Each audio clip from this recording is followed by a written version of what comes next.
You're listening to episode 424 of the Fit and Real Life podcast. I am your host, Tanya Shaw, and today I am going to do an overview of some of the favorite books I have read in 2024. I read quite a bit, and I would say this year I read more than I do most years. I wrote down a list of the books I read this year. I read God on a Harley, Existential Kink, Languages of Emotion, Pleasure Activism, The Cat Lady Always Lands on Her Feet, So Lucky, Drop the Armor, The Coddling of the American Mind, Ministry of Time, Killers of the Flower Moon, Fast, Feast, Repeat, plus two other books on fasting. I shared that I did some fasting earlier in the year. Did not work for me, did not like it, no longer fast. The Escapist, Lindsay Vaughn's memoir. I actually don't remember what it's called, but Lindsay Vaughn's memoir. I recently just finished A Handmaid's Tale. I read that one a long time ago. I had no recollection of the book at all. I finished that one. The Picture of Dorian Gray, Man's Search for Meaning, Traction, which is an entrepreneurial series book, Magic, and read most of Becoming a Supple Leopard, which is pretty much our Bible at Ascend. We use it all the time to coach our clients to create programs. It's really about working on mobility so you can actually move through your full range of motion and feel good and be pain-free. I have absolutely 100% been focusing more on mobility this year, especially those last few months, and that has helped me quite a bit. Now, today I'm not going to go through all the books I read because some of them are not really worth talking about, but I want to dive into some of the ones that I really enjoyed. And just to give you some kind of key points, my takeaways from the books. And if you're interested, you can go purchase them. You can buy them used on Amazon. You can borrow them from the library or a friend, because I think that continuously expanding our minds and being intentional with the messages that we get is really, really important. And reading is one way to do that. I also really enjoy reading because sometimes at the end of the day, I just feel like checking out. And I know from experience that scrolling on Instagram or kind of watching TV that's not that engaging. Now, some TV shows are amazing, some are very wonderful, but sometimes you just want to check out. And I find if I read, I just feel so much better. I also sleep a lot better because my phone is away from me. I'm not looking at a screen. I read a real physical book, and that helps a lot. Books are great because you can take them anywhere with you. And if you're going to be waiting at a doctor's office, bring your book with you. And I just like being exposed to different ideas. I really do. This year, I also joined a book club. That was back in, I think, March or April. I joined a club, and we meet about once a month. And that has been great for me to the type of reading that I do, because up until this year, I read very, very, very few fiction books. This year, I have read a lot more fiction books, and I'm enjoying it. I think in the past, I had this idea, and I still have this value story that comes up that if I'm reading fiction, I'm not really doing work, I should be more productive, that sort of thing, which is untrue on so many different levels, by the way. However, that was a story that would be there in the back of my mind and kind of stop me from really enjoying all this wonderful literature. Today, I'm going to give an overview and just a bit of a deeper dive into 6 of the books, my 6 top picks for 2024. Now, all of these books are nonfiction. I actually didn't even put fiction books into the category of my top 6 favorite because I feel like on this podcast, when we're talking about health and wellness and overall well-being, fiction books are amazing. However, the nature of this podcast, I'll just talk more about the nonfiction books. The first book I wanted to talk about is called God on a Harley. Now, I already did a podcast episode on this book. It was episode 402. My big takeaway from this book was redefining what self-care looks like, because we often think about self-care as being, I'm working out, I'm setting some boundaries, or I'm, giving myself a bubble bath, or I'm saying no to certain things. But really, really taking it to the next level. If this is something you are working on, starting to get to know your authentic self, rediscovering what lights you up, what your purpose is, challenging those societal norms about what we think we should be doing and what defines success and what it means to be happy, and to really start to prioritize joy and self-love and spiritual growth over just things and doing things because we think we should, I encourage you to read this book. It is really, really short. It'll probably take you an hour and a half to read it the most. The words are very big. The chapters are very short, which I appreciated. The book is very small, but it was very powerful. And it's one book that I will go back and read. I journaled about it quite a bit, and I encourage you to take a read. Now, if you do not believe in God, or if you have a different faith practice, I still think that the message in this book is worth it. Sometimes we miss out on so much value because we stop listening because we're like, oh, I don't believe in God, or I think God's a woman, not a man, or those kind of things. And those are just small nuances. I was at church on Sunday and I was talking to one of the people I know there about a book that I absolutely love called The Gift. And I've talked about The Gift on different podcasts already. And she said that she's heard good things about this book, but she's never read it because of what she's heard from other people about the author's attitude towards spirituality and faith. Now, when I did read the book, it's been a couple years ago. That was before I went to church, so I didn't even pay attention to that at all. But I was just thinking how much we can miss out on because we don't even look at different messages because it's not aligned exactly with what we might believe. And I think it's really important that we do explore different messages and different ideas and that we look how other people see the world because otherwise our views can get very, very narrow. And so, with this one, whether you believe in God or not, I do think that this message is really important. And if it makes more sense to you, you can say instead of being God in a Harley, it can be a butterfly on a scooter or or whatever it's going to be for you, your angel, that's your spirit guide. Um, but don't miss out on the message because you might not believe in God. So that is the first one, is God on a Harley. Again, episode 402 if you want to do a deeper dive. And I will link to all of the books in the show notes of this podcast. The next book is called Language of Emotions. And I know I have spoken about this book many times, and I have done a review on this book on other podcasts as well. But I read it again. I listened to it again. I have both the physical copy and the Audible version of this book by Clara Maclaren. Language of Emotions is probably one of the books I recommend the most for my clients. I love her audiobook. I love the way she speaks. I love the way she tells stories. I love the personalized kind of sounding approach that she has. Like she actually laughs when she reads the book, and she has different tones, which I find very, very engaging and easy to listen to. The book is a little bit different. So if you read the book and you listen to the audio, it doesn't follow along exactly right. But I purchased the book because I also wanted a physical copy to look at the exercises because she actually has exercises that she recommends doing. Now, some of the main takeaways from this book is that emotions are not good or bad. And I've shared with you already that I've been seeing a therapist this year, and she has helped me so much to really feel my feelings and feel my physical manifestations of those feelings and understanding that they are not good or bad, because in the past I would want to cherry pick the good emotions. I want to just feel joy and love and light and calm and peace, but I didn't want to feel depressed. I didn't want to feel resentful. I didn't want to feel lonely. I didn't want to feel sad or angry. And so I pushed those down and it didn't work very well, by the way. So this book is amazing at helping us really understand our emotions and the gift of every single emotion. Anger has a gift, sadness has a gift, fear, loneliness, those all have gifts instead of thinking them as being uncomfortable or bad emotions.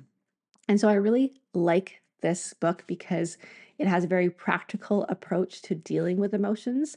Sometimes we think that we're either going to become puppets to our emotions. So we feel the emotions and then now we're just like on this wild ride, which might happen sometimes. And maybe that's your past history. Or if we don't want that, we have to push them down so deep, deep, deep down where they never really come up again. And neither are necessary. You can kind of find that middle ground, and she helps to guide you. The book is called The Language of Emotions. So if you're struggling with your emotional wellness, of feeling emotions, maybe you're always stuffing them down with food or Netflix or some other thing that shopping or whatever it is, work, it could be so helpful because yes, we can work on things like emotional eating. We can work on things on, how to distract ourselves. And at the same time, I think it's also really important that we learn how to actually meet the needs of our emotions and listen to what they are telling us. So it's very practical. It's very wise, I would say. Some books are very much like, feel all your feelings and, you know, f- you're supposed to feel all the feelings. Sometimes we're like, well, I can't feel my feelings all the time because I need to go get groceries. And if I feel all my feelings all the time, I'm going to be just crying all day long, every day. So she's very practical. She's very wise. And I highly encourage you to get the Audible, or you can get the actual physical copy. I like the Audible the best for this one. And this book is not a one and done. It's not one that you just do like, oh, now I got it. It is a practice because learning to view emotions as signals rather than suppressing them takes time. And if you've never really felt emotions or you feel like you're overwhelmed by emotions, you're going to love her tools to name, understand, channel your emotions effectively. And it's a practice. The next book I wanted to share with you, I read, and it wasn't my favorite book, but there was a couple things that I really, really appreciated about it. It's called Pleasure Activism. It's written by Adrienne Maree Brown, and she writes from a Black queer woman's perspective, grounding in the concept of pleasure and the lived experiences of marginalized people, which for me is something that I really wanted to dive more into. There were two main takeaways for me. One, there was this one line it said when she was describing one of the authors. She says, she loves exploring the many branches of healing that are rooted in self love, community love, and justice for all people, creatures, and nature herself. And that really resonated with me because I sometimes think I need to define myself and define exactly what I do. But I'm very multi passionate. There's lots of things I like. And it reminded me that I have the freedom to do different things. I don't have to pigeonhole myself or narrow myself down to here is the one thing I do because I have lots of interests. And I don't know what I'm going to be doing for the rest of my life or next year or in a couple years from now or next month even. I mean, things can change. I can pivot and I can give myself permission to do that. So I really appreciated that. The other part I really appreciated was the concept of privilege, because up until I read this book, I had this idea or this belief that being privileged meant that I was entitled or snobby. And growing up, I always thought about people who are, the rich or privileged as being kind of like self-absorbed. And that was how I would think when I thought about the word privileged. And this book did a really good job of understand or helping me understand what it meant to have privilege, which I do. And it doesn't mean that I'm entitled or that I'm a bad person or that I need to apologize for it. And that book really helped me see a different perspective of what it meant to have privilege. The book is amazing too if you're looking to reconnect with your body, really embrace joy, and explore how pleasure can be really empowering instead of exhausting. It's amazing. And it also is really helpful to challenge societal norms and also learn more about the perspective of a Black queer woman. And as she highlights in which ways societal structures, racism, sexism, heteronormity have really denied pleasure to those marginalized groups. So for me, it was a book that helped me to expand the way I saw things and allowed me to hear other people's perspectives. I'm not going to say fully understand because I don't know if I fully understand, but it was helpful to hear others' perspectives. The next book is called Existential Kink, and I found this one really helpful as well. Now, kink didn't mean kinky in a sexual terms, but it really means about embracing the dark side or the shadow parts of yourself. And this has been a theme that I've been working with my therapist. I shared this on the episode that I recorded about the takeaways from working with my therapist this year, but really embracing that dark side and not just wishing it away or wanting it away. This book really flipped the script on this dark side to actually really embracing it and recognizing that you might actually like it. You might want it. And it's kind of a twisted way to think about things because we're often saying things like, well, I don't want to emotionally eat. I don't want to be this weight. But there is something about that habit or your current circumstance that is serving you. And when we can understand what that is, we can also start to let it go. So, one of the exercises that she had you do, or the reader do, and I did this for myself, was called Dear Universe or Dear God or whatever you want to say. I absolutely refuse to blank. So, let's say your goal is to lose 20 pounds or to be 150 pounds. Let's say I absolutely refuse to lose 20 pounds because I have a deep fear, dot, dot, dot. So here it goes again. Dear blank, I absolutely refuse to, whatever your goal is, because I have a deep fear. And then you can start to write what the deep fear is. So in the topic of weight loss, maybe the deep fear is that I won't be able to handle life without the distraction of food. I have a deep fear that I won't be able to sustain it. I have a deep fear that I will be obsessed about my body and food and exercise. I have a deep fear that I will be seen as unrelatable or perfect, or that I'll be criticized or judged. I have a deep fear that I'll need to be disciplined and will no longer be fun. I have a deep fear that I will miss out on eating just to serve as a distraction or a source of pleasure. I have a deep fear that I'm going to feel cold all the time or be tired all the time because I'm not eating enough. And so when you start to actually understand what the fear is, you can start to work through that. Because quite often what happens is we just procrastinate. We don't do the thing or we put in a half-ass effort because there are fears that are getting in the way. And when we can start to ask ourselves, what are we afraid of? And answer it honestly, we can start to work through those. And then you can ask for those prayers or pray for those fears to be removed and for the power to keep going. And I would take it a step further and start to answer those fears. So I have a deep fear that I won't be able to handle life without the distraction of food. That might be a fear. Your response could be today, just for today, I'm going to practice. The next one might be, I won't be able to sustain it. Again, you might not be able to sustain it, but you don't know until you go, and you can say, well, just for today, I'm going to practice these habits. You don't have to commit to the rest of your life. You only need to commit to one day at a time, and that is today. So that was a really helpful exercise for me. And it was a helpful book to start to explore and the shadow side, the dark side, the things that we want to like sometimes squash down and recognize that those parts can actually really serve us.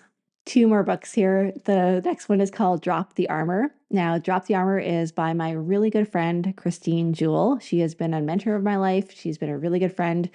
When she talks, I listen every conversation I have with her, whether as a friend or as a mentor. I get so much out of it. She's been on the podcast a couple times, episode 3 of the podcast. That was a long time ago. She did an episode called The Mind Body Connection. She was on episode 345, which is about fulfillment and freedom. And then most recently, episode 399 on permission to rest. And when I took some time off this summer, she really helped me redefine what resting meant and the importance of having this rest period.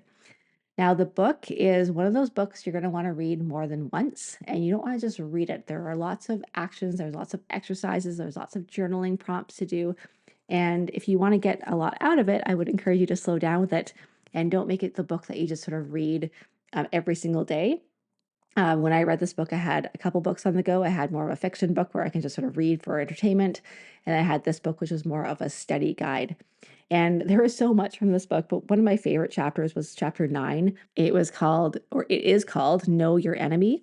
And she has all these energies or enemies, not energies, that start with the letter D. So disconnection, doubt, deception, division, distraction, disorientation, disembodiment, and discouragement. And the ones that really resonated with me the most were disconnection, division, distraction, and disembodiment. And I started to break down more specifically what that looks like for me. Because quite often we say things like, yeah, like disconnection, this is what it means. You read a book and they're like, yeah, that makes sense. But until you make it personal, how does that show up in your life? It's really hard to overcome that. So for myself, disconnection, I wrote down with Keith. My disconnection meant keeping to myself. So I will disconnect from Keith when I really need to connect the most. I disconnect from my purpose. I kind of forget the why between my work and my mission and what I'm doing. I disconnect from sometimes my team and my staff. I'm not fully present. I'm not fully transparent. And I also disconnect from God. So I wrote down more specifically in my journal what that looked like. And so if you are looking for something that is going to guide you into a more spiritual practice, now this book is definitely faith-based. And if you're looking for something to, work through some of the more practical aspects of your spiritual practice, I highly recommend this book. And you can also go ahead and listen to episode 399, 345, and episode 3 to get a bit of a taste as to Christine's style. But you are going to love her if you listen to me and you like what I'm saying. She also has a podcast. She does lots of relationship coaching right now, too, with her and her husband. And she is just an amazing human being to have in your world. The last book I want to touch on is called Man's Search for Meaning. Now, this book, I have read most of it 2 years ago, and then I stopped reading it, and I now read the whole thing. It was actually one of our book club books this year as well. And this book is a story of Viktor Frankl, who was a psychoanalyst I think he was a psychoanalyst in World War II. So he was in the concentration camps. And he wrote about the experiences not just as what happened, but from the perspective of a psychotherapist. So he really talked about the psychology of the war. And there were so many parts of the book where I just cried when he talked about what love was, and love was the true meaning. And it was so beautiful and so sad. And I really, really enjoyed it. I read that book. Well, started to read it a couple years ago with Jacob. Again, we got about halfway through and then stopped. Perhaps it's time now to refinish it with him as well, because I could absolutely read it again. And he talked a lot about that purpose, not pleasure, is the key to enduring hardship and finding fulfillment. And that purpose is really our life's goal. I often think that happiness is the goal, and it's not just about happiness, it's about finding purpose. He shares that realization that freedom lies in how we respond to life's challenges, regardless of external circumstances. So if you are wanting to find purpose in some tough times or gain some perspective, you're going to really enjoy this book and find it very, very helpful in your life. Those are the books I wanted to share in this podcast today. Just a brief overview of my 6, I think I shared, favorite books from 2024. I will continue reading a lot this year. Next on my list of books to read is called The End of Men, which I don't really know much about, but it is a book that we are reading in our book club. I'm kind of curious to know how this is going to play out. It can go multiple different directions. And I also want to read the book The Testaments, which is the prequel to The Handmaid's Tale. I'm kind of interested in what that's going to be like. So if you have any books that you'd like to recommend, please send them my way, because I'm always open to learning more. And until next week, have a marvelous week. Take care.